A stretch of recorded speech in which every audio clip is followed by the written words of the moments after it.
Okay, thank you and welcome you to my second class on T.S. Eliot. So I was teaching T.S. Eliot in the first class. I gave you an introduction about modernism. Now, in this class, in this particular class, I will talk about how modernism, the movement of the modernism, influences Eliot to a great extent, and how this entire movement of the modernism actually shaped up T.S. Eliot's career. T.S. Eliot, who is T.S. Eliot, and how T.S. Eliot becomes a canonical and a very important and significant figure in the movement of modernism. সেই বিষয়ে আজকের class. আগের class যারা পড়েছো তারা জানো that modernism is a social, literary as well as a cultural movement in literature, in philosophy, in art, in culture, in painting and various other spheres and domains of life that changed our human condition. আমাদের মানুষের চারপাশটা 1910 সালের প্রথম দিকে যে সম্পূর্ণরূপে বদলে যাচ্ছিল, সেই বদলে যাওয়ার একটা কারণ হিসেবে আমরা অবশ্যই বলতে পারি যে মডার্নিজম। এবং মডার্নিজমের তিনজন very important figure, one is marks, Karl Marx, the father figure of Marxism. Another is Sigmund Freud, the Austrian psychoanalyst who for the first time actually talked about a mapping of the human mind, a map of the human mind, and talked about how there are abominable abysses in the human mind. Human mind-এর না জানা primordial বিভিন্ন instinct বিভিন্ন জায়গাতে লুকিয়ে থাকে।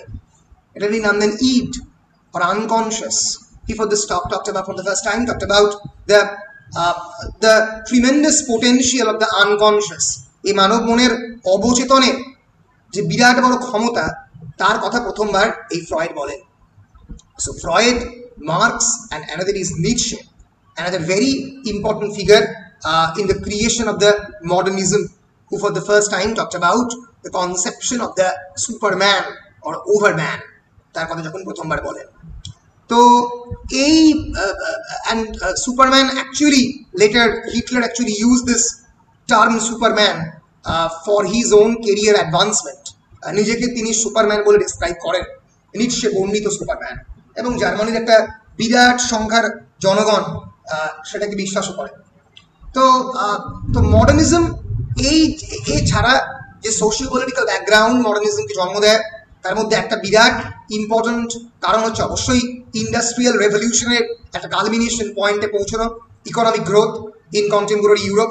The second is of course the First World War, the alienation created by the First World War. Almost 1/3 of the population of the Europe got completely destroyed. 1/3 জনগণ ইউরোপের প্রায় শেষ হয়ে গিয়েছিল। And the third is of course the growing urbanization or urban sprawl, ভয়ঙ্করভাবে আরবানিটির growth. এই তিনটে হচ্ছে মূল কারণ আমরা বলতে পারি মডার্নিজমের জন্মের। সো মডার্নিজমের ডেফিনেশন দিতে গিয়ে আমি আগের ক্লাসে বলেছিলাম regarding the definition of modernism. Right,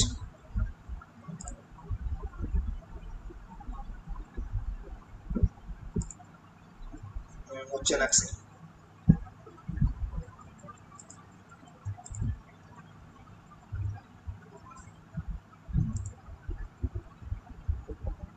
Okay. So, literary modernism or the modernist literature has its root in the 19th and early 20th centuries. It's a kind of experimental form of writing. The modernists experimented with the literary form and expression as exemplified by Ezra Pound's maxim to make it new. So, Ezra Pound is again one of the most famous exponent of the modernism, যে প্রথমবার বললো নতুন ভাবে তৈরি করো, নতুন ভাবে create করো।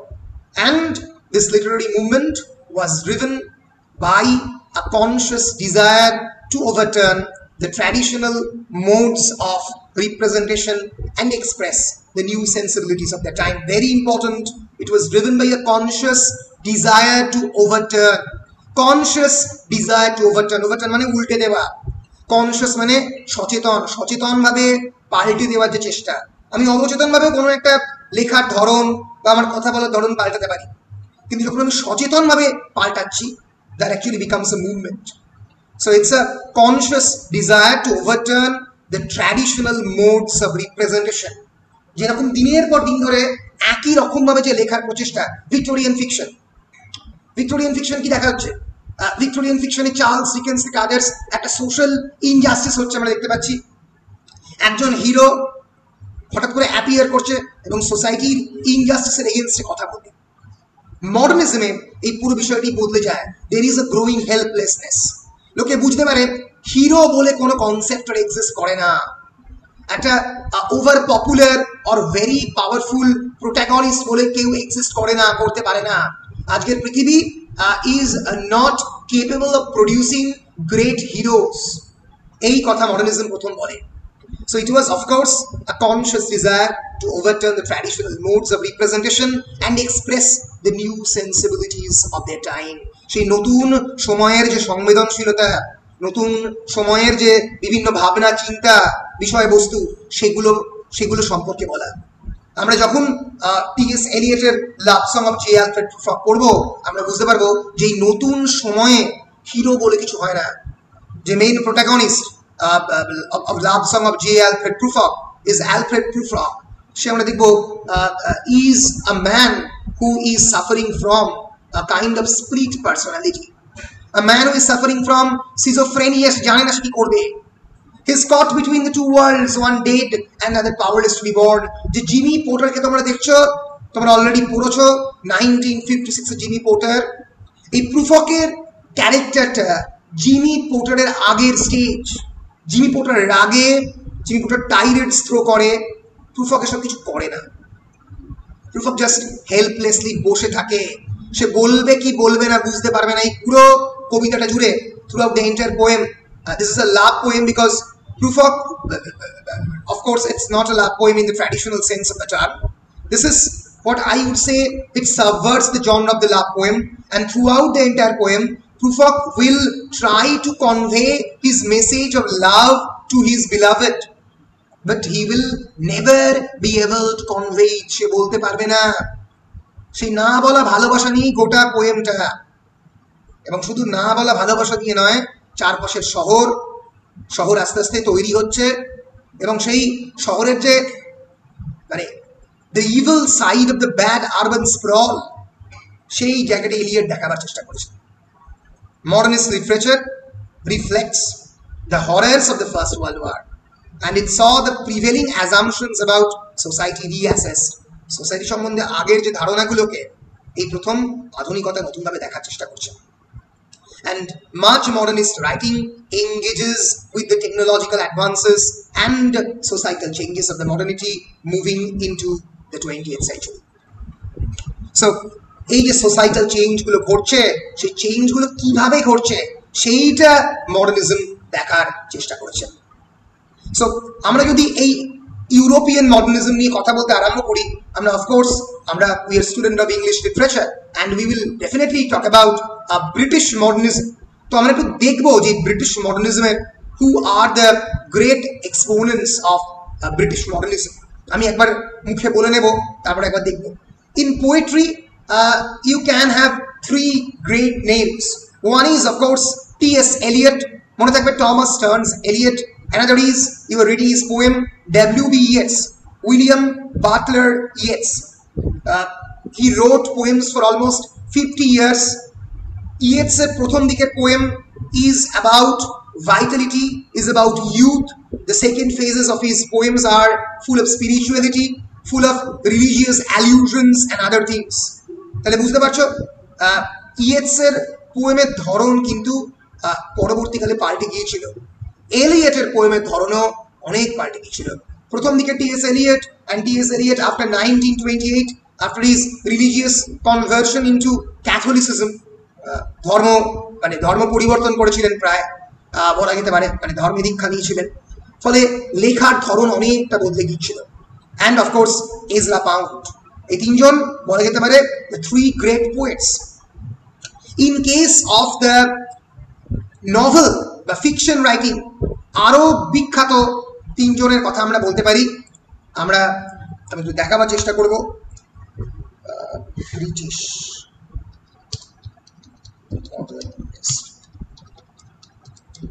writers. Yes, you can see this is T.S. Eliot, a great poet of modernism. Of course, I've talked about W.B. Yeats, I've talked about Ezra Pound, and then there is Virginia Woolf. Virginia Woolf committed suicide.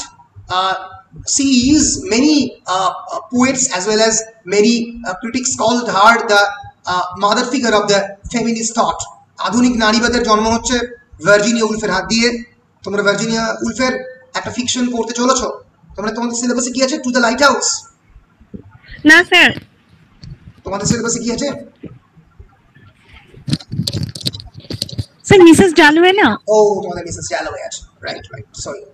To the light house অথবা Mrs ডালওয়ে, এদের মধ্যে কোনো একটা মানে থাকে অনার্সে বা মাস্টার্সে, আমি ভুলে গেছিলাম। তোমাদের মিসেস ডালওয়ে আছে। So Virginia Woolf is another famous fiction writer. Virginia Woolf যে পার্টিকুলার টেরিটরিকে এক্সপ্লোর করেন, যে পার্টিকুলার টেকনিককে এক্সপ্লোর করেন, যেটা পরবর্তীকালে আরেকজন ফেমাস ফিকশন রাইটার করেন, জানি না তার নাম এখানে রয়েছে কিনা। He is perhaps the greatest of all the modernist fiction writers. He is James Joyce. Sorry, এখানে পাচ্ছি না somehow. That is James Joyce. Another, এই নামগুলো সারা জীবনই কাজে লাগবে। James Joyce, James Augustine Aloysius Joyce পুরো মডার্নিজমের ধরনটাকে বদলে দেয়। তার বিখ্যাত নভেল ইউলিসিস, অ্যান্ড তোমরা অবশ্যই পড়তে চলেছো a portrait of the artist as a young man. আমি এই বিষয়গুলো নিয়ে বলছি একটু বাদেই। তার আগে বলবো যে এরা দুজন যে পার্টিকুলার রাইটিং টেকনিক ইউজ করেন, সেই রাইটিং টেকনিকে বলা হয় stream of consciousness writing technique. What is stream of consciousness? Stream of consciousness মানে কি? স্ট্রিম মানে একটা ছোট নদী, অ্যান্ড কনসিয়াসনেস মানে চেতনা, চেতনার নদী। এই প্রথমবার লিটারেচারে the flow of the consciousness, human consciousness, মানব মনের চেতনা, মানব মন প্রায় একটা নদীর মতো। ইট ওভারফ্লোজ লাইক আ মিয়েন্ডারিং মেজি মোশন। তোমরা গোলরিচে পড়েছো, মিয়েন্ডারিং মেজি মোশন, এদিক ওদিক আঁকা বাঁকা করে যাবার চেষ্টা করছে।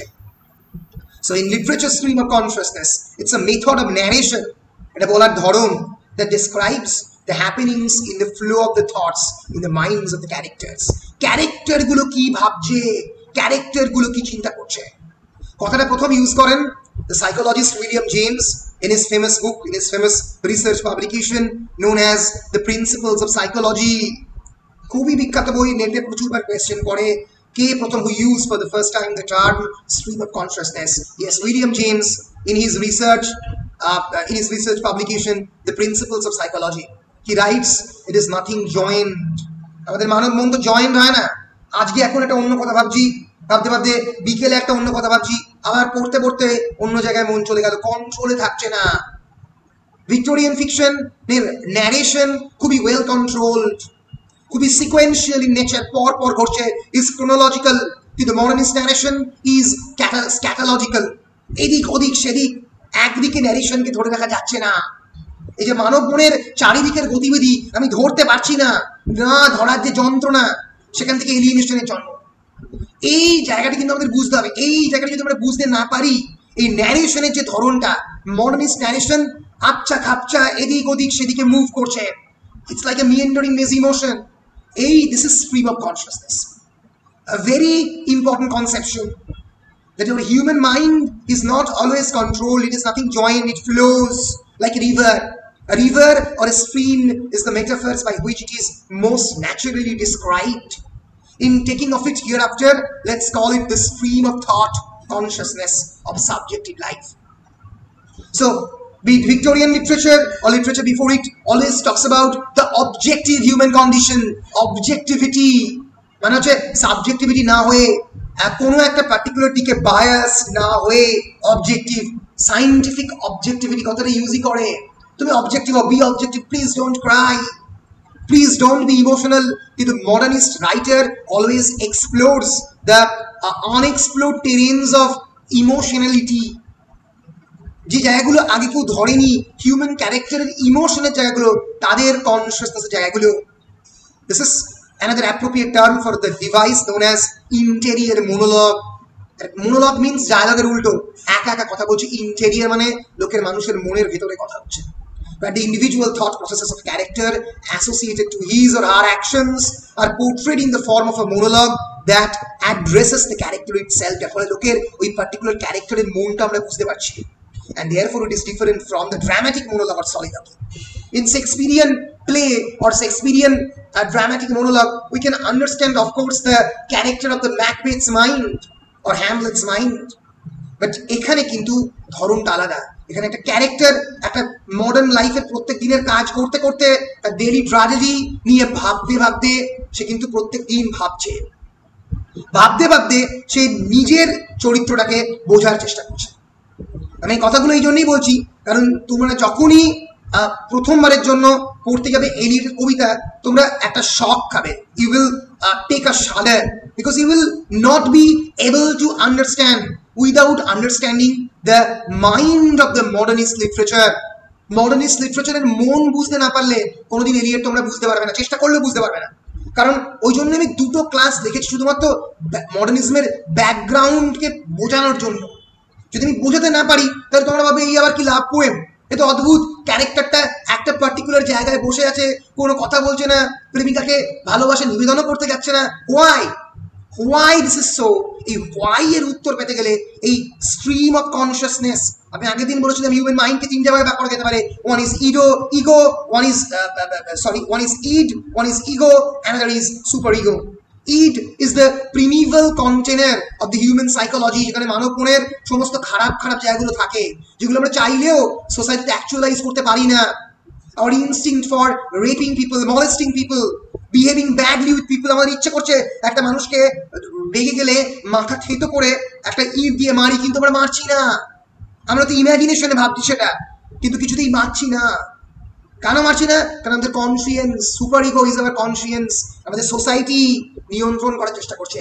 And ego is our projected personality. আমরা আমাদেরকে যেভাবে দেখাই সোসাইটির কাছে, নিজেরা যেভাবে দেখি অনেকটা নিজেকে,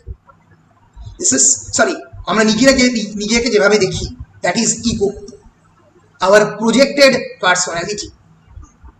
তো এই যে মানব মনের যে গহন জটিলতা, সেটাই প্রথমবার Freud through his economic model of mind, তার আগে ডায়নামিক মডেল অফ মাইন্ড, তার আগে ইকোনমিক মডেল অফ মাইন্ডের কথা বলেছে। আনকনসিয়াস, সাবকনসিয়াস, কনসিয়াস, তিনটে স্টেজ তাকে বদলে এটার কথা বলেছে। তো এইটা না জানলে বুঝতে পারবো না। এবার আমরা একটু দেখার চেষ্টা করি কয়েকটা ক্যারেক্টারের মধ্যে, মডার্নিস্ট ক্যারেক্টার যারা আধুনিক চরিত্র এই সমস্ত নভেলে, তারা কি ধরনের চরিত্র। তোমরা কয়েকদিন বাদেই পড়তে চলেছ, বা আমি হয়তো পড়াবো A Portrait of the Artist as a Young Man. Very unfortunate that this is a non-detailed text in your syllabus, but this is a particular text that completely changed the modernist discourse. A Portrait of the Artist as a Young Man. This is the particular novel. এখানে একটা character রয়েছে, ক্যারেক্টারের নাম হচ্ছে Stephen ডিডেলাস, and this is a consular roman. What is consular roman? Anybody? Consular roman is basically an artist's Bildungsroman. এই প্রথমবার লেখা হলো একজন আর্টিস্ট তার বড় হয়ে ওঠার গল্প। It's a narrative about an artist's growth to maturity. এবার আর্টিস্টের মন তো সাধারণ মানুষের মন নয়।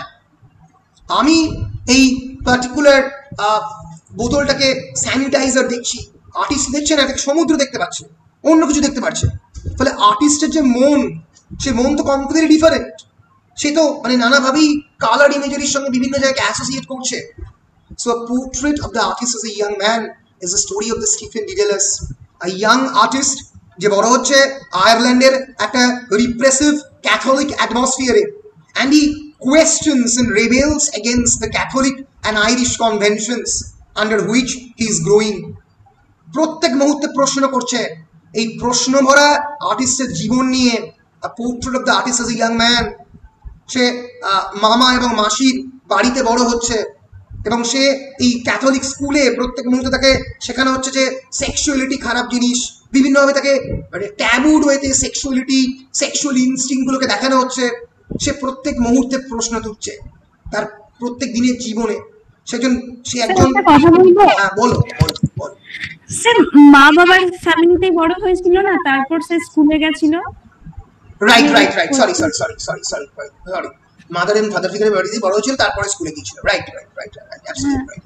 কিন্তু মানে বাচ্চাটাকে দেখার জন্য একজন গভর্নর ছিল, একজন গভর্নেস ছিল, ঠিক আছে, হ্যাঁ গভর্নর ছিলেন, গভর্নেস ছিল, right.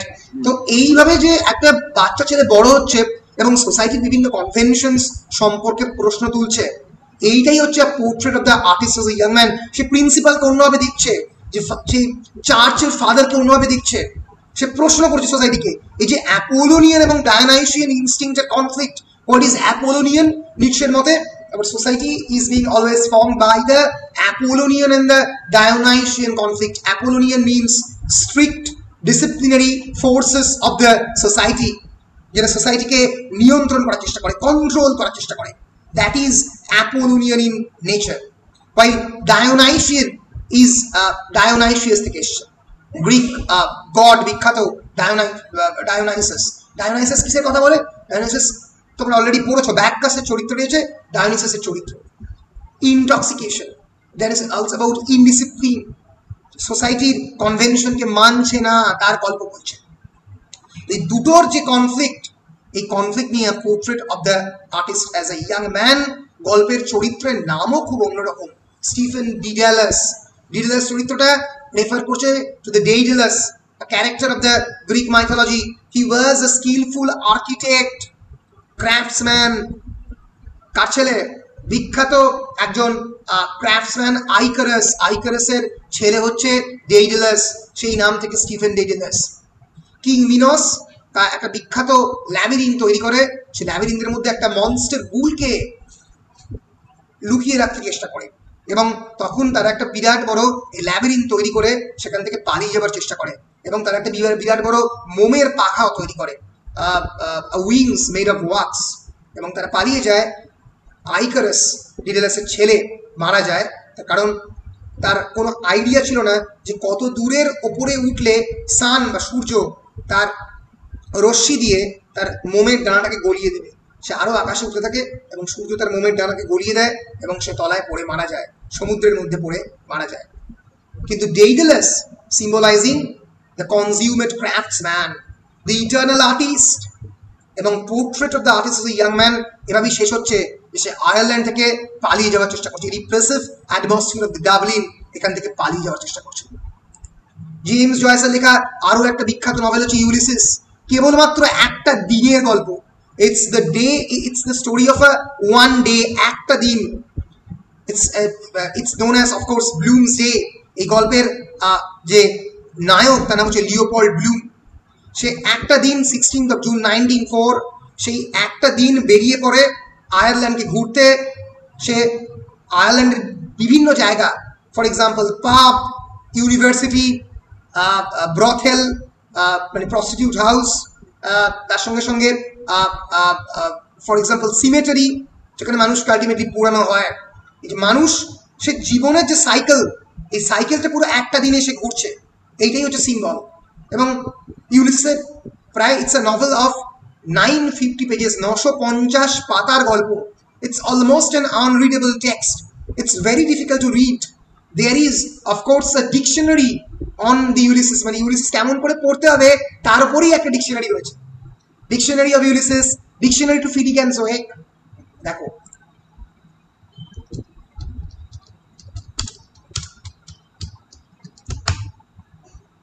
I try to read Ulysses in my youth.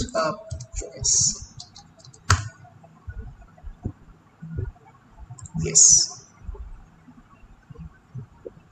এখানে বইটা আমরা দেখতে পাচ্ছি না, কিন্তু আমার কাছে বইটা আছে, যেখানে মানে ইট টক্স অ্যাবাউট ভেরিয়াস জয়েসিয়ান টার্ম।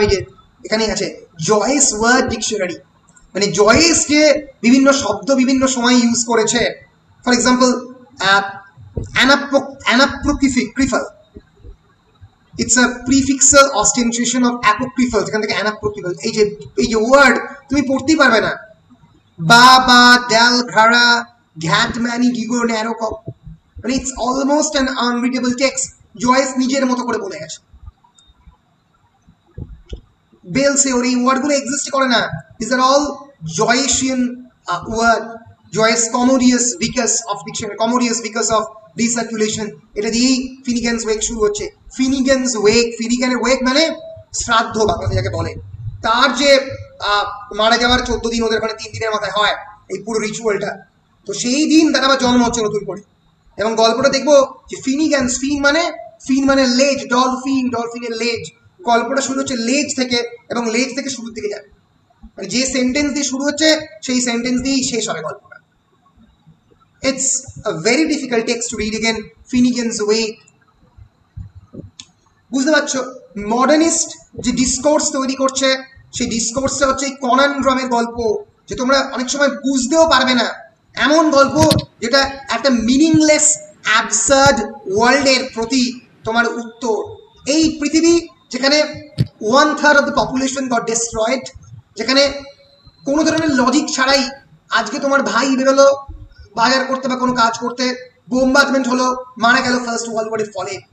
এবং এর ফলে যেটা ঘটছে এই পৃথিবী থেকে অথার, এই যারা লিখছে অথাররা তো অনেক বেশি সেন্সিটিভ হয় সাধারণ রাইটারের থেকে, সাধারণ মানুষদের থেকে।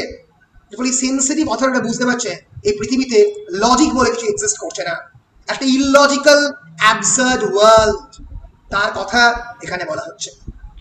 স্যার প্রিয়া জয়েন হতে পারছে না, আচ্ছা আরেকবার জয়েন করতে বলো প্লিজ, আমি হয়তো দেখতে পারি, আরেকবার জয়েন করতে বলো। স্যার অপশন আসছে না বলছে, অপশন আসছে না এই রে। আচ্ছা কেমন করে অ্যাড করবো দেখি, নামটা কি যেন ওর বলো? স্যার প্রিয়া রয়। স্যার হয়েছে আর হচ্ছিল না তখন। আচ্ছা আচ্ছা আচ্ছা আচ্ছা বেশ। So this is the story of the modernism. আমি স্ট্রিম অফ কনসিয়াসনেস মডার্নিজমে বললাম, এরপরে আমি যে জিনিসটা বলে এলিয়টে যাব, that is the theatre of the absurd. Theater of the absurd is a movement that occurs basically in 1950s through the publication of Beckett's Waiting for Godot. Why the theater of the absurd is important in this particular context, in this Eliotesque context? Because Eliot যে figure, সে অনেকটাই absurdist figure দেখব, অনেকটাই অন্যরকম, এই meaningless absurd ওয়ার্ল্ডে কোনো মানে খুঁজে পাচ্ছে না, জানে না কেন এই পৃথিবীতে থাকতে হবে। তো এর ফলে থিয়েটার অফ দ্য অ্যাবসার্ডের অল্প ইন্ট্রোডাকশন দিয়ে আমি এলিয়টের কবিতার ইন্ট্রোডাকশনে যাওয়ার চেষ্টা করব। তার আগে একটা ছোট্ট তোমাদের ভিডিও দেখাবো, 5 মিনিটের একটা ভিডিও অ্যালবিয়ের কামুর ওপরে, তাহলে তোমরা এই মিনিংলেসনেসটা খানিকটা বুঝতে পারবে। বেশ, this is theater of the absurd. Have you ever known this term known as theater of the absurd? তোমরা কি শুনেছো এই টার্মটা?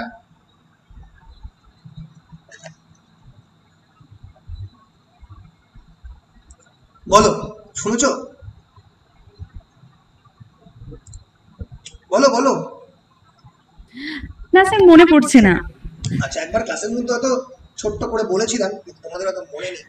তো স্যার তবে আমরা মিসেস ডালওয়ে পড়ার সময় এই যে আমি interior monologue, stream of consciousness এগুলো পড়েছি, আমাদের অনির্বাণ স্যার এগুলোর উপর একটা স্যার নোটসও দিয়েছিলেন। Very good. Interior monologue, stream of consciousness, এই জিনিসগুলোকে না জানলে ঠিক মডার্নিজমকে ধরা যাবে না। মানে the flow of the human consciousness, the cognitive structure of the human mind, how it manifests itself. এই যে মানে মানে মানব মনের যে গতিবিধি, সেটা ইট মুভিং অন মিয়েন্ডারিং মেজ। তোমরা যদি একটু ভালো করে দেখার চেষ্টা করো কোনো Victorian fiction, for example be it Oliver Twist or David Copperfield or Jane Eyre, তোমরা দেখবে এর স্ট্রাকচারটা হচ্ছে এসেনশিয়ালি ক্রোনোলজিক্যাল। একটা ক্যারেক্টার ছোট থেকে পরপর পরপর বড় হচ্ছে। For example Jane Eyre is the story of Jane Eyre's psychological as well as social growth, তার বড় হওয়ার গল্প পর পর পর পর ছোট থেকে ম্যাচুরিটি অবধি। কিন্তু যদি তুমি ফর এক্সাম্পল জেমস জয়েসের ইউলিসিস দেখো, ইটস আ স্ক্যাটার্ড ফিকশন, এটা একদিনের গল্প, একটা ক্রোনোলজিক্যাল টাইমসে ধরে এগোচ্ছে না, একবার এদিক একবার ওদিক। মানে মানব মন তো প্রপারলি একটা স্ট্রাকচার ধরে এগোয় না, এই যে unstructured flow of the human consciousness, unstructured flow of the narration, এটা আমরা যে কোনো মডার্নিস্ট ফিকশনে দেখবো। কিছু famous modernist writer, novel writer যাদের কথা আমরা বলছিলাম, একজন হচ্ছেন অবশ্যই Virginia Woolf, then there is James Joyce, then there is William James, and then there is Joseph Conrad. These are, and of course there is D.H. Lawrence. These are some of the greatest modernist fiction writers. তো এদের হাত ধরেই এই modernist ফিকশনের জন্ম আমরা বলতে পারি। আর modernist পোয়েট্রির জন্ম আমি আগেই বলেছি, T.S. Eliot, W.B. Yeats, Ezra Pound. These are the three masterminds of the modernist poetry. এবং মডার্নিস্ট ড্রামাতে রয়েছেন George Bernard Shaw, one of the greatest writers of the modernist drama. Bernard Shaw এই particular modern পিরিয়ডের মধ্যে পড়ছেন। So modernism হচ্ছে লিটারেচারের একটা বলা যেতে পারে অ্যানিমিক জর্জিয়ান পিরিয়ড বা রক্তাল্পতায় ভোগা জর্জিয়ান পিরিয়ড থেকে it generates new flow of the blood into the veins of the poetry. পোয়েট্রির যে ধমনীতে নতুন করে রক্ত সঞ্চার করেছিল এই মডার্নিস্ট রাইটাররা। বেশ, so I was talking about the theatre of the absurd. It's a post-Second World War designation for the plays of absurdist fiction written by a number of European playwrights in the late 1950s. It was greatly influenced by the existentialism. Existentialism মানে হচ্ছে বাংলায় আমরা বলতে পারি অস্তিত্ববাদ। কয়েকজন বিখ্যাত philosopher, Jean Paul Sartre, Nietzsche, Mrs. Kierkegaard, and there was Albert Camus. এদের থিঙ্কিং থেকে এক্সিস্টেন্সিয়ালিজম মানে যাকে আমরা বলতে পারি it's a form of philosophical inquiry that explores of the nature of the existence by emphasising the experience of the people.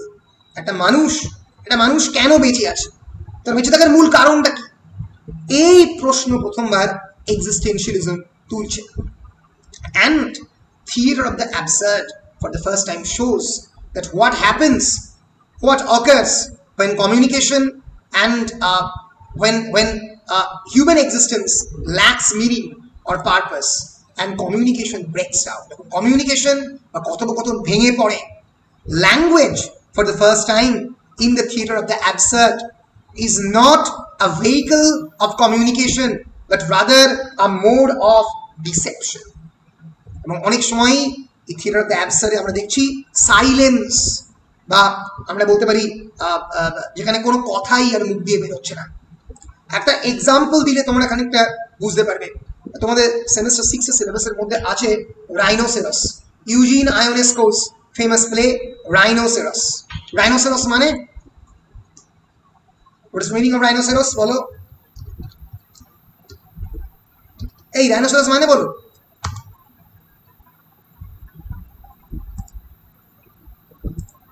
বলো।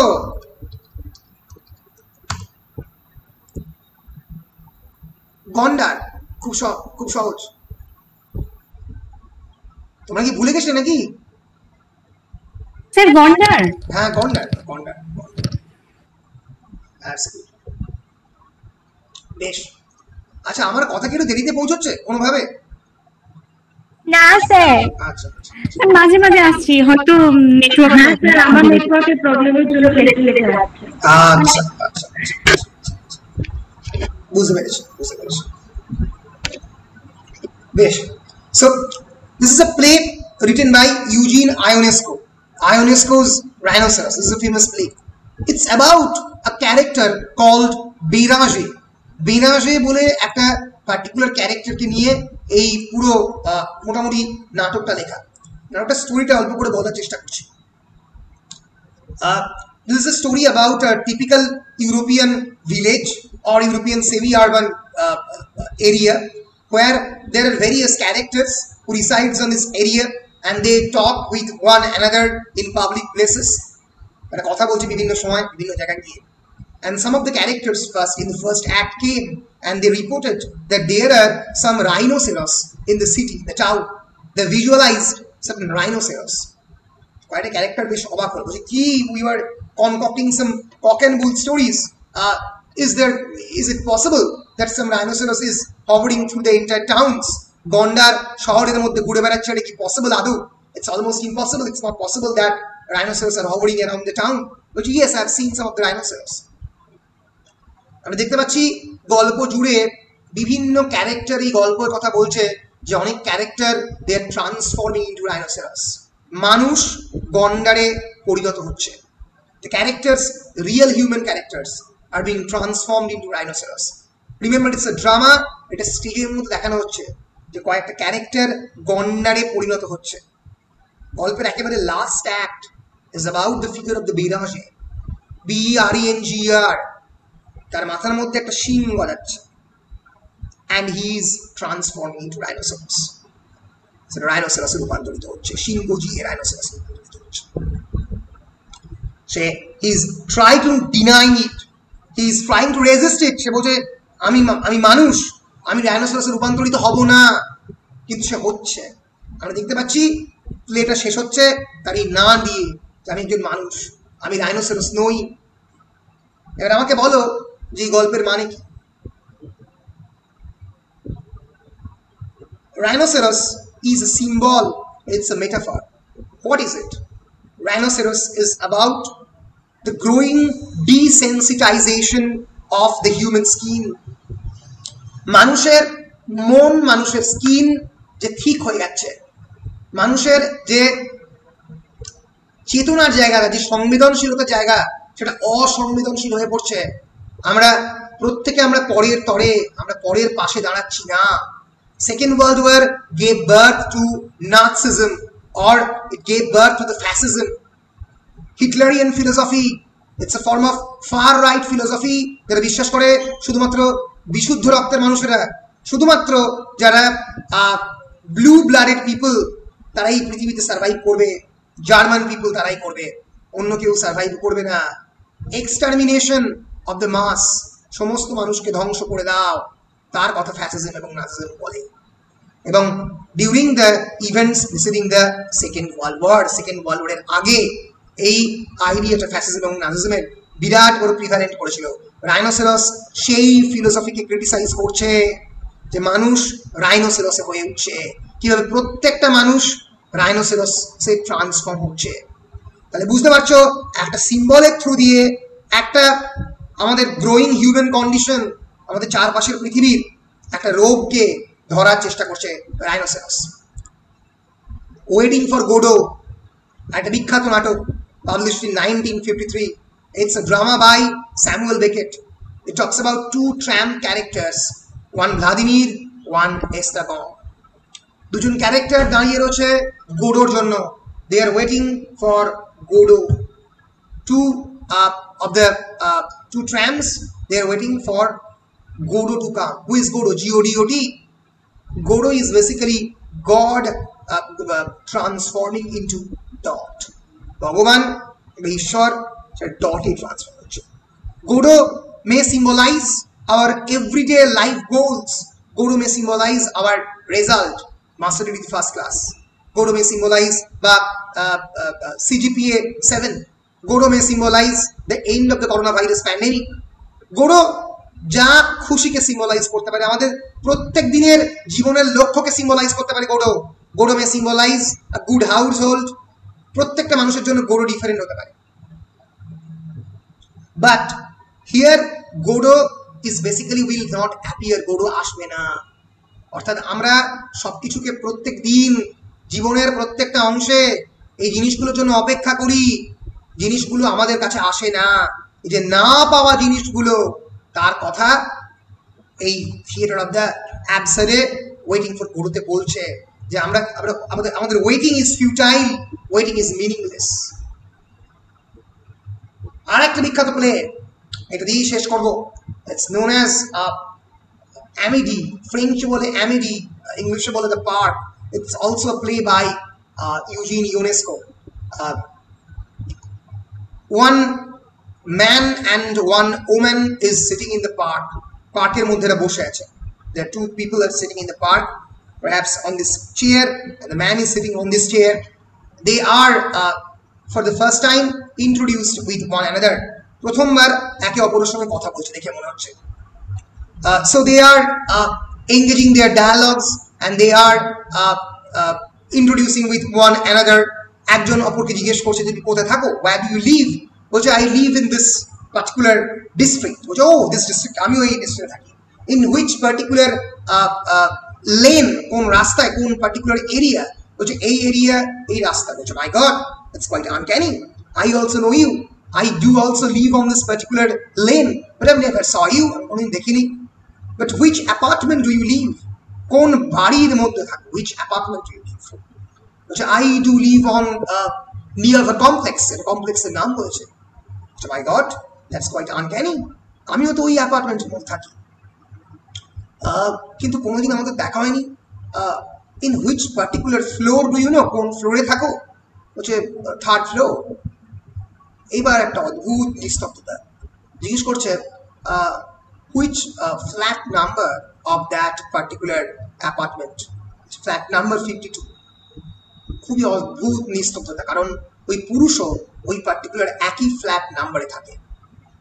নাটক যখন চলছে, সেই পার্কের একটা সিটের মধ্যে দুজনে বসে আছে এবং আমরা দেখতে পাচ্ছি একটা হঠাৎ বড় মতো পা, একটা মানুষের পা, সেটা বাড়তে বাড়তে বাড়তে বাড়তে দুজনকে আস্তে আস্তে সরিয়ে দিচ্ছে. একটা মানুষের পা, একটা বেলুন, হয়তো স্টিকের মধ্যে একটা বেলুনকে ইউজ করেছে, পায়ের শেপের বেলুন, এটা বাড়ছে, হাওয়া পেতে পেতে বাড়ছে বাড়তে বাড়ছে বাড়তে বাড়তে এই পার্কের দুটো চেয়ারকে সরিয়ে দিচ্ছে. কি সিম্বলাইজ করছে? At the end of the play, we will know that these two characters are husband and wife. তার স্বামী এবং স্ত্রী একই ফ্ল্যাটে থাকে, একই জায়গায় থাকে, একে অপরকে রেকগনাইজ করতে পারছে না. 1959 সালে দাঁড়িয়ে এই মোবাইল ডমিনেটেড ওয়ার্ল্ড, যেখানে হাজবেন্ড এন্ড ওয়াইফ বলো, আমরা প্রত্যেকে বাবা মা সন্তান সব সময় মোবাইলে মশগুল হয়ে গেছি, সব সময় পাগলের মতো দেখেই চলেছি. আমরা হিউম্যান ইন্টারাকশনে রিলাই করছি না. Human interaction is the most basic form of communication. ভাষা প্রায় ভেঙে পড়ছে, and that particular leg is basically the dead body of their married life. তাদের বিবাহিত জীবনের মৃতদেহ, যেটা বড় হতে হতে ওরকম একটা প্রত্যেক দিন বাড়তে বাড়তে বাড়তে বাড়তে ওরকম একটা বড় সাইজ আকার নিয়েছে. সো অ্যাবসার্ড থিয়েটার আসলে এরকম একটা মিনিংলেস থিয়েটার দেখায় স্টেজের মধ্যে, যেখানে আমরা আপাত দৃষ্টিতে কোনো সময়ই এটা হয়তো সঠিক মানে বুঝতে পারবো না, কিন্তু একটু if we deep delve inside it, we will get to know the inner workings of the minds of the characters. এই প্লেতে কি বলতে চেয়েছে চরিত্রগুলো, বা যে অথর কি জিনিস দেখাতে চেয়েছে, সেটা হয়তো আমরা বুঝতে পারবো. এই হচ্ছে আধুনিকতা বা মডার্নিজমের বিভিন্ন রিফ্লেকশনস অন লিটারেচার. এই থিয়েটার অফ দ্য অ্যাবসার্ড বলো, স্ট্রিম অফ কনসিয়াসনেস বলো, এটাকে দেখিয়েছি, এক্সিস্টেন্সিয়ালিস্ট ফিলোসফি বলো, এগুলো প্রত্যেকটাই মডার্নিজমের বিভিন্ন অংশ বা বিভিন্ন পার্ট বা বিভিন্ন দিক. ফলে এই সময়কে বুঝতে গেলে এই 1910 থেকে দ্বিতীয় বিশ্বযুদ্ধের শেষ অব্দি 1950 অব্দি, তারপরে শুরু হচ্ছে post modernism. The basic difference between modernism and postmodernism is that modernism always laments about a lost center. একটা হারিয়ে যাওয়া কেন্দ্রিকতা বা একটা হারিয়ে যাওয়া মিনিং সিস্টেম নিয়ে ল্যামেন্ট করছে modernism. That the center is lost. That center cannot hold this fragmented parts. ভেঙে যাওয়া এই পৃথিবীটাকে ধরতে পারছে না একটা কেন্দ্রীভূত ক্ষমতা. But postmodernism celebrates about it. Postmodernism বুঝতে পারছে যে ভেঙে যাওয়া সমাজ, এই দুটো বিশ্বযুদ্ধ হয়ে যাওয়া পৃথিবী, এতে কিছুতেই আর জোড়া যাবে না. কোনো ডেনড্রাইট, কোনো ফেভিকুইক দিয়ে জোড়া সম্ভব নয়. ফলে এটা করতে হবে, সেটা হচ্ছে what we can celebrate. We can only laugh at our misery. We only can laugh at our pangs, our agonies, দুঃখ, আমাদের যন্ত্রণা, এগুলোকে দেখে আমরা হাসতে পারি, এছাড়া আমরা কিছু করতে পারি না. এই যে বেসিক প্যাস্টিশ অ্যান্ড প্যারোডির যে কনসেপ্টটা, এটা কিন্তু পোস্ট মডার্নিজম থেকে প্রথম এসছে. এই যে ভয়ঙ্কর দুঃখ এবং যন্ত্রণার মধ্যে হাসা, যেটা যিনি হাসছে, চারিদিকের গ্রোয়িং ডেসপেয়ার, কোনো কাজ নেই, একটা কমপ্লিট ইকোনমিক টার্ন ডাউন, তার মধ্যেও যিনি যে লাফটার অ্যান্ড অ্যাংরি টাইরেটস সিম্বলাইজ করছে, কোনো কিছু কন্ট্রোলে নেই, হারিয়ে যাওয়া একটা মানব সভ্যতা। Jimmy porter look back in anger compose হচ্ছে 1956, জে অ্যালফ্রেড প্রুফক কম্পোজ হচ্ছে 1917। দুটোর মধ্যে প্রায় 42 বছরের একটা গ্যাপ রয়েছে। 42 বছরে পৃথিবীতে আরেকটা বিশ্বযুদ্ধ হয়ে গেছে, প্রথম বিশ্বযুদ্ধের পর দ্বিতীয় বিশ্বযুদ্ধ হয়ে গেছে এবং পৃথিবীটা সম্পূর্ণরূপে পাল্টে গেছে। তো এই হচ্ছে এই পুরো আধুনিকতা এবং উত্তরাধুনিকতার সময়টাকে আমি ধরার চেষ্টা করলাম, যার ফলে তোমরা খানিকটা হয়তো টি.এস. এলিয়টকে যাতে বুঝতে পারো, এলিয়টের পোয়েট্রিকে তোমরা যাতে বুঝতে পারো। বলো কোনো ধরনের বুঝতে পারলে না বা কোনো জায়গাতে কোনো অসুবিধা হয়েছে এরকম কিছু বলো।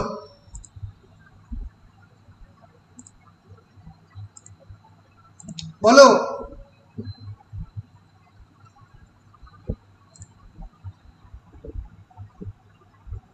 মোটামুটি সবাই বুঝতে পেরেছো, তাই তো? হ্যাঁ বেশ স্যার। বেশ, তো কয়েকটা বিখ্যাত একটু ডেট গুলো দেখে নি। ফর এক্সাম্পল 1909 প্রথম ইটালিয়ান ফিউচারিজম, একটা বিখ্যাত আর্ট মুভমেন্ট। ইটালিয়ান ফিউচারিজমের কয়েকটা ছবি দেখলে আর একটু ভালো করে ধরতে পারবো।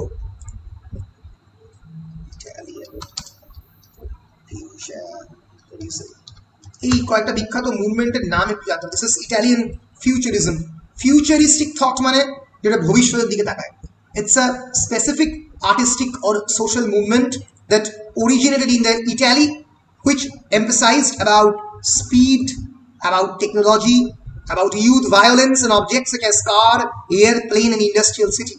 এই প্রথম মডার্নিস্ট টেকনিকের মধ্যে এগুলো ঢুকছে, মানে car, space, conception of the violence, youth.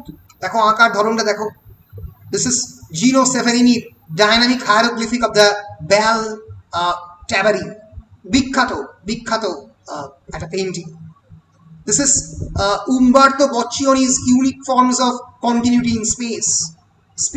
দেখো হিউম্যান ফিগারের কিন্তু কোনো মানে এক অদ্ভুত সুপার হিউম্যান ফিগার, মানে যেটা আমরা এখন অনেকটা সুপারম্যান বা অন্যান্য স্পেস টেকনোলজি থেকে অভ্যস্ত হয়ে পড়ছি অ্যাভেঞ্জার্স এর মতো সিনেমা দেখে। এটা কিন্তু 1913 সালে প্রথম তৈরি করা। ইউনিক ফর্মস অফ কন্টিনিউটি, যেটা কন্টিনিউ করছে, unique forms of continuity in space. Umberto Boccioni, ওদের উচ্চারণের মধ্যে চয়ে চয়ে খুব বেশি।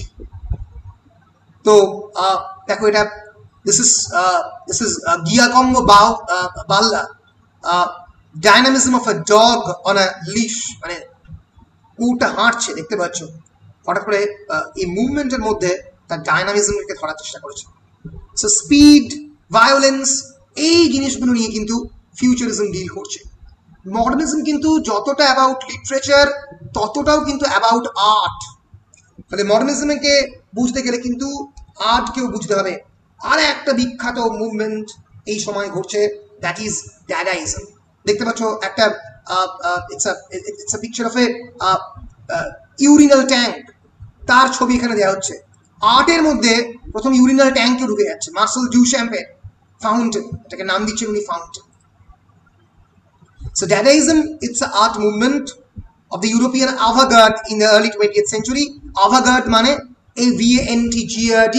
Avant-garde means that which is contemporary, experimental, radical or unorthodox. যেটা সমসাময়িক, এক্সপেরিমেন্ট করছে, radical যেটা ট্র্যাডিশনাল ধারণাকে ভেঙে দিচ্ছে। So Dadaism is an avant-garde movement of the early 20th century that began in Zurich in Switzerland.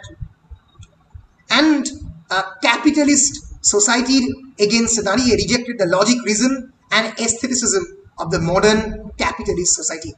আধুনিক যে পুঁজিবাদী সমাজ তার যে লজিক তাকে ভাঙছে, instead expressing nonsense, irrationality and anti-bourgeois protest in their works. যে irrationality কথা বিখ্যাত দাদাইস্ট যে আর্টিস্ট তাদের যে মানে একটা গ্রুপ পিকচার আমরা দেখতে পাচ্ছি, লুই অ্যারাগন, থিওডোর ফ্র্যাঙ্কেল, পল এলুয়ার্ড, এটা বিখ্যাত সমস্ত কবি এবং সাহিত্যিক, এবং ক্লেমেন্ট পাসনার্স, ইম্যানুয়েল ফে, এরা একসঙ্গে এই ড্যাডাইজম মুভমেন্টটাকে প্রথমবার তৈরি করছে।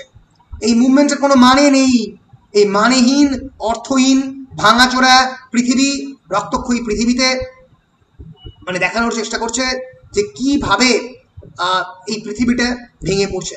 This is Albert Einstein and there are various great personalities. This is Hannah Hobbs cut with the kitchen knife through last epoch of the Weimar beer belly culture in Germany. ভালো করে লক্ষ্য করো, কাট with the kitchen knife, kitchen knife দিয়ে যেন কেটে কেটে কেটে কেটে এগুলোকে বার করছে। ওয়েমার রিপাবলিক, জার্মানির লাস্ট রিপাবলিক, তার মধ্যে থেকে তার যে বিভিন্ন বিখ্যাত পার্সোনালিটি তাদেরকে কেটে কেটে কেটে কেটে বার করার চেষ্টা করা হচ্ছে এই ছবির মধ্যে দিয়ে। তখন কিন্তু প্রিন্টিং কালচার এতটা বিখ্যাত হয়নি।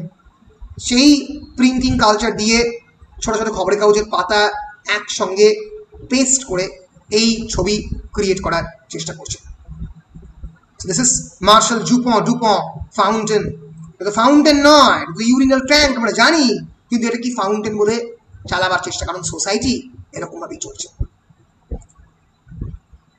সো এই যে গ্রোয়িং ইররেশনালিটি এবং অ্যাঙ্গার, এইটাকে ক্রিয়েট করার চেষ্টা করা হচ্ছে, এইটাকে এই ইররেশনালিটিটাকে সেলিব্রেট করার চেষ্টা করছে এই ড্যাডাইজম, তাদের কালচার। সো ড্যাডাইজম, ফিউচারিজম, এগুলো প্রত্যেকটাই মডার্নিস্ট যে মুভমেন্টের তার বিভিন্ন পার্ট, এরকম আমরা বলতে পারি। So 99 first manifesto of the Italian futurism, death of the Edward eight, Edward eight মারা গেছে, এডওয়ার্ডিয়ান যুগের শেষ, পোস্ট ইমপ্রেশনিজম শুরু হচ্ছে, কিউবিজম প্রথম শুরু হচ্ছে। কিউবিজম কার? কিউবিজমের মুভমেন্টের রচয়িতাকে? Who is the creator of the cubism? বলো। যে কোনো সময় খুবই ইম্পর্টেন্ট ইস্যু। কিউবিজম কার তৈরি? পিকাসো অ্যান্ড ব্রাক, তারা কিউবিজমের প্রথম জন্ম দিচ্ছে। কিউবিজম মানুষের ধরো যে আমরা আগে, তোমরা যদি বুগেরুর ফিগার দেখো, তোমরা কেউ বুগেরুর নাম শুনেছ? একাডেমিজমের জন্ম বুগেরু, বিওইউ, বানানটা খুব শক্ত, বুগেরু, বানানটাই ভুল লিখেছি দেখো।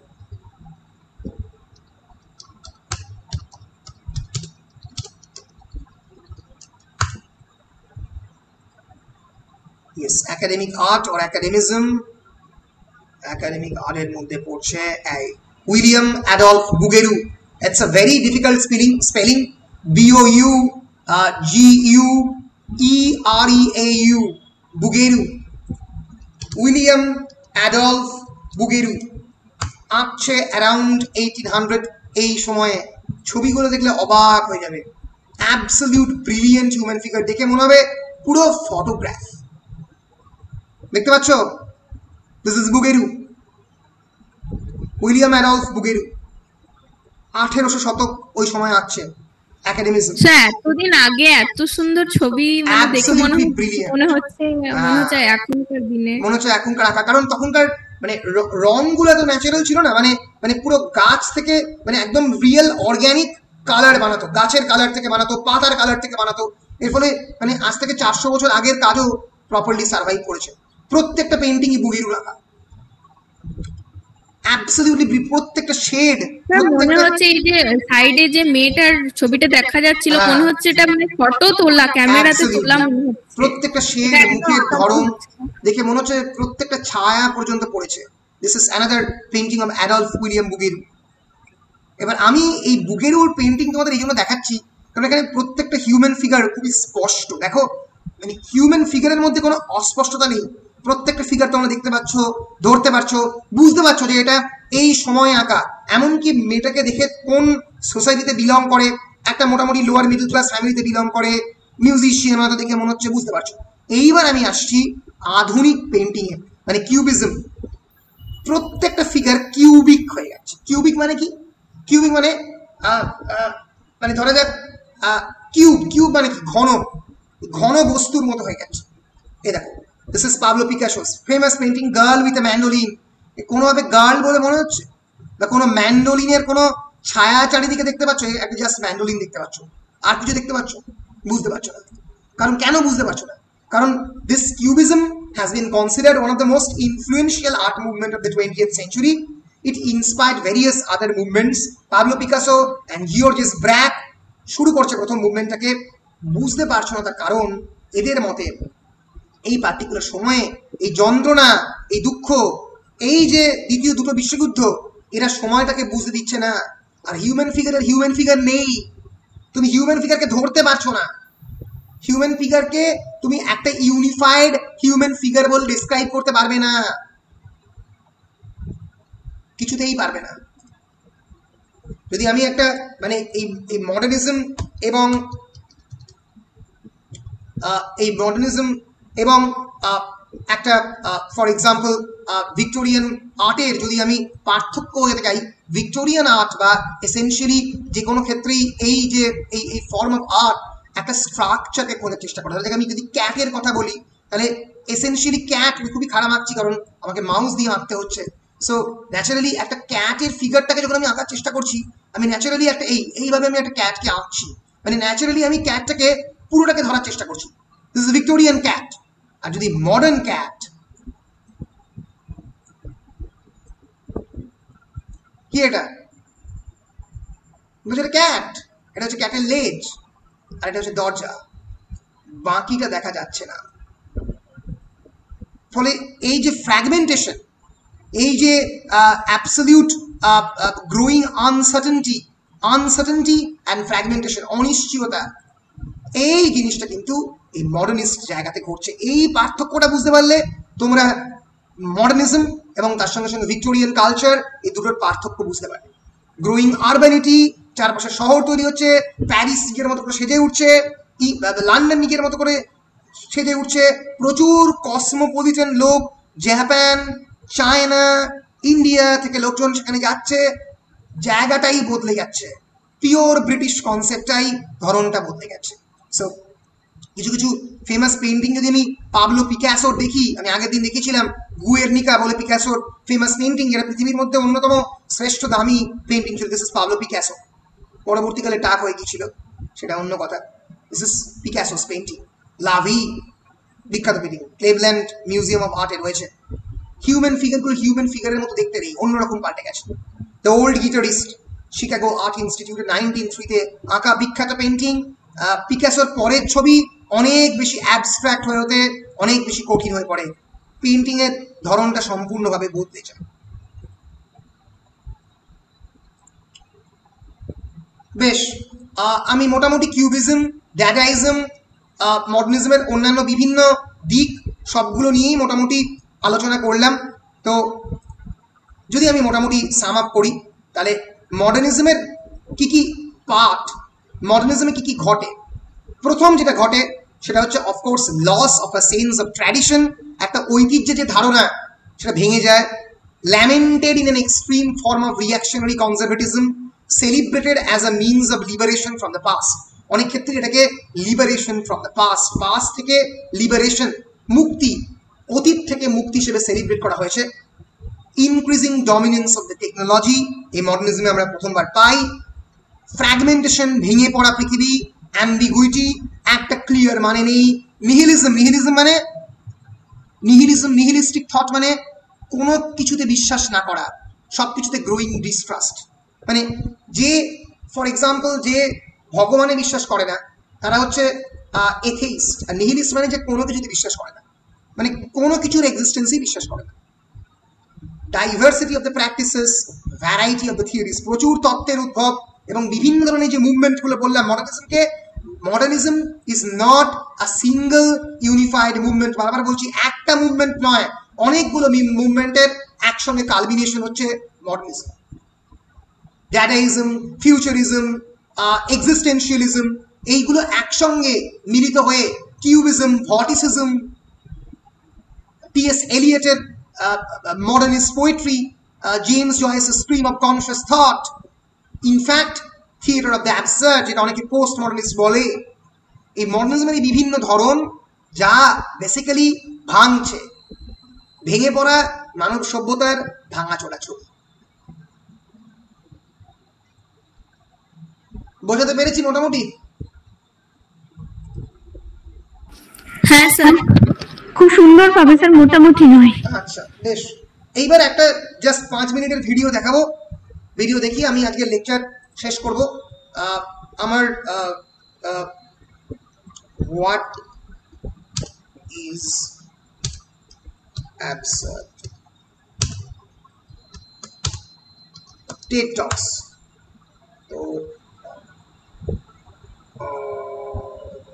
is life meaningless?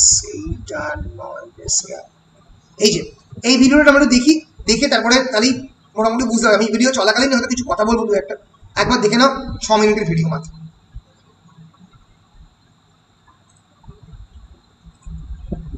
সাউন্ড পাচ্ছ কিনা আমাকে বলবে, হ্যাঁ?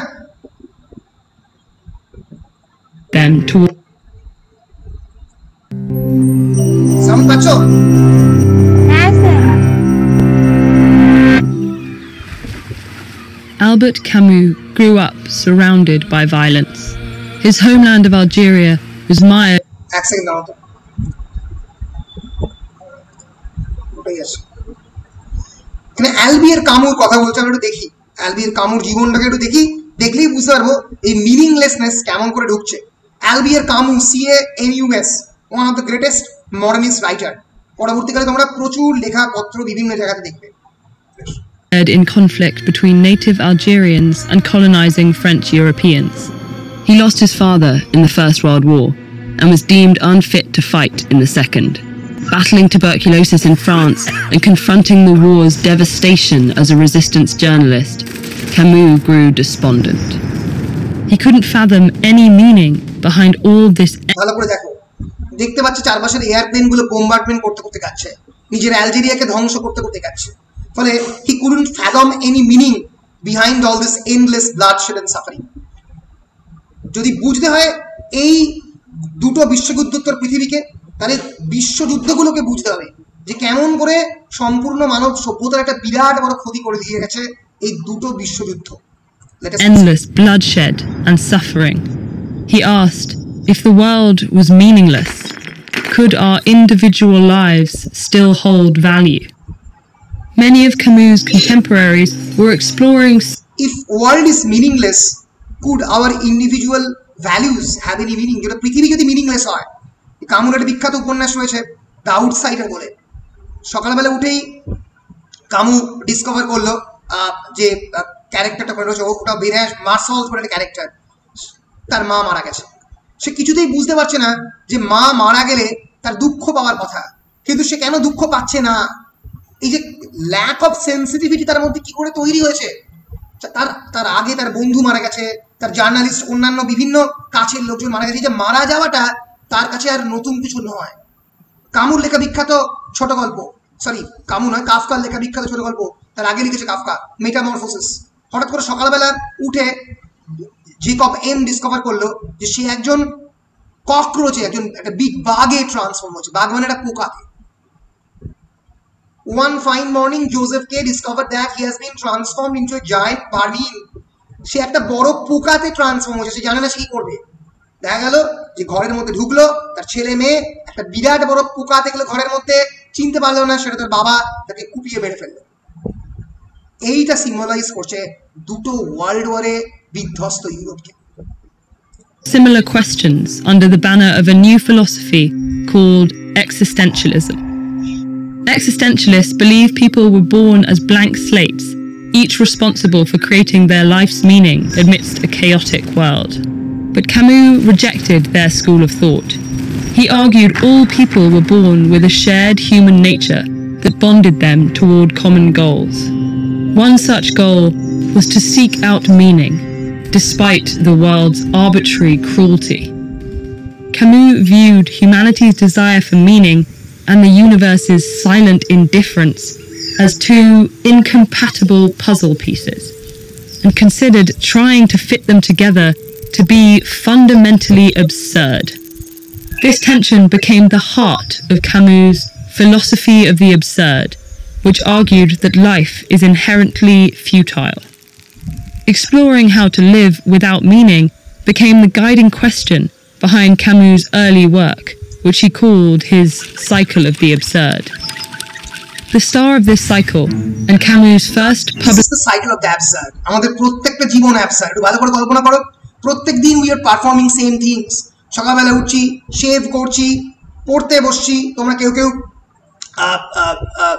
অন্য কোনো কাজ করছো, আবার পরের দিন একই কাজ করছি। সেম সাইকেল অফ লাইফ, চলেছে তো চলেছে তো চলেছে। এইটাকেই উনি বলছেন অ্যাবসার্ডিটি, এবং এর ফলে উনি ইন্ট্রোডিউস করেন মিথ অফ সিসিফাসের কথা, যেটা পরে দেখবো আমরা। Published novel offers a rather bleak response. The stranger follows Meursault, an emotionally detached young man who doesn't attribute much meaning to anything. He doesn't cry at his mother's funeral. He supports his neighbor's scheme to humiliate a woman. He even commits a violent crime. But Meursault feels no remorse. For him, the world is pointless, and moral judgment has no place in it. This attitude creates hostility between Meursault and the orderly society he inhabits, slowly increasing his alienation until the novel's explosive climax. Unlike his spurned protagonist, Camus was celebrated for his honest philosophy. The Stranger catapulted him to fame, and Camus continued producing works that explored the value of life amidst absurdity, many of which circled back to the same philosophical question. If life is truly meaningless, is committing suicide the only rational response? Camus' answer... If life is meaningless, committing suicide is a rational response or not? তাহলে কি আমরা suicide commit করাটা কি একটা ethical response? যদি লাইফই meaningless হয় তাহলে আমরা প্রত্যেকে কি আমাদের অধিকার নেই জীবন থেকে চলে যাওয়ার? এই প্রশ্নটা উনি বিখ্যাত বই দ্য মিথ অফ সিসিফাস সেখানে করেন। Was an emphatic no. There may not be any explanation for our unjust world, but choosing to live, regardless, is the deepest expression of our genuine freedom. Camus explains this in one of his most famous essays, which centers on the Greek myth of Sisyphus. Sisyphus was a king who cheated the gods and was condemned to endlessly roll a boulder up a hill. The cruelty of his punishment lies in its singular futility, but Camus argues all of humanity is in the same position, and only when we accept the meaninglessness of our lives can we face the absurd with our heads held high. As Camus says, when the king chooses to begin his relentless task once more, one must imagine Sisyphus happy. Camus' contemporaries weren't so accepting of futility. Many existentialists advocated for violent revolution to upend systems. এই হচ্ছে মোটামুটি মানে কামুর যে important জায়গাটা, সেটা আমি একটা link তোমাদেরকে গ্রুপে অবশ্যই দিয়ে দেবো, ঠিক আছে? তো এইভাবে আর কি মডার্নিজমকে একটা বড় অংশের মডার্নিস্ট এইভাবে দেখেছেন যে it's a response to the meaningless, irrational and absurd world. When you cannot able to contribute anything in this absurd world, let's celebrate. Okay. Construct যখন তুমি কিছু করতে পারছো না তখন এটাকে নিয়ে হাসি ঠাট্টা করো, এইরকম ভাবে কিন্তু মডার্নিজমের জন্ম। তো এর পরের ক্লাসে আমরা ডিসকাস করব টি.এস. এলিয়টকে নিয়ে, টি.এস. এলিয়টের পোয়েট্রি নিয়ে, তার লেখার ধরন নিয়ে, কেন তিনি অন্যান্য অথারদের থেকে আলাদা, এবং তারপরে আমরা যে love song of J Alfred প্রুফকের টেক্সটটা পড়তে আরম্ভ করবো। প্রুফকের টেক্সট বেশি বড় কবিতা নয়, আমাদের পড়তে 3টে বা 4টে ক্লাস লাগবে, কিন্তু প্রুফক এতটাই মানে টাফ কবিতা, মানে tough in the sense that the sensitivity that Prufrock tries to create is different from you. তোমরা যেভাবে পৃথিবীকে দেখেছো তার থেকে অন্য রকমের একটা পৃথিবী, অন্য ধরনের একটা লেখা। এর ফলে সেটাকে জানার জন্যই আমি মডার্নিজমের ব্যাকগ্রাউন্ডটা 2 দিন ধরে দিলাম। এরপরে আমরা টমাস স্টার্নস এলিয়টে মুভ করব। জন্মেছেন আমেরিকাতে, সেন্ট লুই মিসৌরিতে, প্রমিনেন্ট বোস্টন ব্রাহ্মীণ ফ্যামিলিতে, এবং পরবর্তীকালে কিভাবে তিনি একটা অন্য রকমের ফিগার হয়ে ওঠেন এবং মডার্নিজমের অন্যতম শ্রেষ্ঠ একজন পোয়েট হয়ে ওঠেন, তার কথা আমরা পরের ক্লাসে জানার চেষ্টা করব। Thank you everyone. Any questions? Sir বলো। আজকে ক্লাসটা খুব সুন্দর ছিল, আজকের মতো মানে কোনোদিন লাগেনি, আজকে বোরও লাগেনি একটু, আর অন্যদিন যে ভালো লাগে না ওটাও লাগেনি, মানে ভালো লাগছিল আজকে। যারা ক্লাস করলো না যারা মিস করে গেল। ঠিক থ্যাংক ইউ সো মাচ। আগের দিনের ক্লাসটাও সেম ছিল। আগের দিন আমি ছিলাম না, আমি স্যারকে বলেছিলাম। বেশ, খুব ভালো লাগলো, তোমাদের ভালো লেগেছে, খুব ভালো লাগলো আমার। Thank you so much. So see you in the next class, যেখানে আমরা এলিয়টের মধ্যে ঢোকার চেষ্টা করব, ঠিক আছে? বেশ, তাহলে পরের ক্লাসের জন্য দেখা হবে, বাই। এখন তো পার্ট 3 এর একটু পার্ট 3 এবং সেমিস্টার 6 এর একটু পরীক্ষা চলছে বলে আমরা একটু ব্যস্ত আছি। সেজন্য ধরো যে কালকে পরীক্ষা আমাকে কলেজ যেতে হবে, পরের দিন আমি নেব হচ্ছে থার্ড সেমিস্টারের ক্লাস নেবো, তার পরের দিন আমার 6th সেমিস্টার। ঠিক আছে স্যার, আপনি এখন বীরভূম আসছেন? হ্যাঁ আসছি, যেতে হচ্ছে, কয়েকদিন যেতে হচ্ছে। Okay sir. ফলে কিছু করার নেই, যদিও মানে কাজ তেমন নেই, হয়তো দুজন দিচ্ছে, কিন্তু মেন কাজটা অনলাইনেই হচ্ছে বেসিক্যালি, কিন্তু কিছু করার নেই। ঠিক আছে, বেশ, see you in the next class, by.